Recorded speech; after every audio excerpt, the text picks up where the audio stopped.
let me ask you about what the market is thinking about the budget process in the United States now, because for a long time we've talked about this, and some are concerned about what this does to Medicare, some are concerned about what this does to debt levels in the United States, importantly from a market perspective. But is that really what is driving market thinking right now? What are you watching as this goes once again to the House? I think that the interpretation from markets at the moment is probably missing some of the subtlety and nuance, and just going, this bill, if it is passed and is currently presented, is a massive net injection of money into the economy. And in the classic equation for GDP, that makes it impossible that we have a particularly harsh growth slowdown, and should boost growth. And that is therefore clearly positive for stocks. Now, there's going to be concerns about what happens on the debt side, but we're not currently playing that dynamic. Obviously, there's still a risk that the bill doesn't pass, and I do think that this is a market that is trading kind of assuming it'll ultimately be passed, and that is probably the right base case. But I think the probability of failure, or at least an extended delay beyond the holiday, is maybe larger than is priced in the market at the moment. And we're certainly seeing a stock market that is trading very positively. The dynamic yesterday was, even though the stocks fell in the US, small caps rallied, and that's a broadening out of the rally. It's going to pro-cyclical names. It's going to this idea that we have to get on board the optimistic, bullish story right across the board.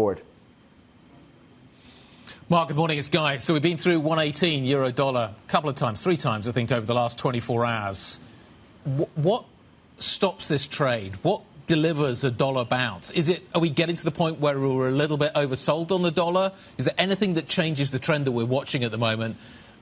And if not, how far can it go?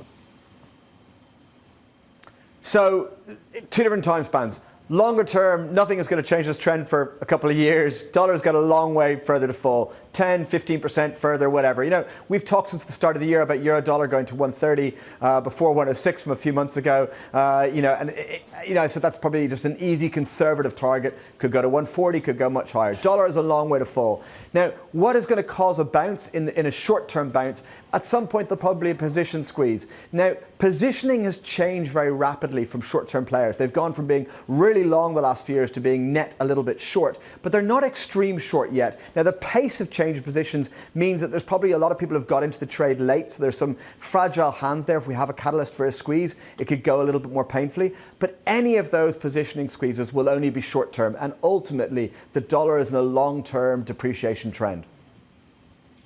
Mark, is there a line in the sand of when we might expect that positioning squeeze?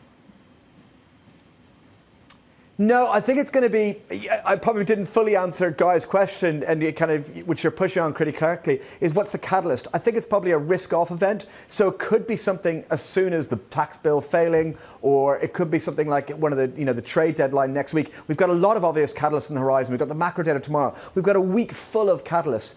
I think if there's a catalyst that causes a big risk-off, that will just cause people to deleverage. It'll squeeze out some of those short positions, and that might get a bit of momentum that can run for a couple of percent. But that's all it will be.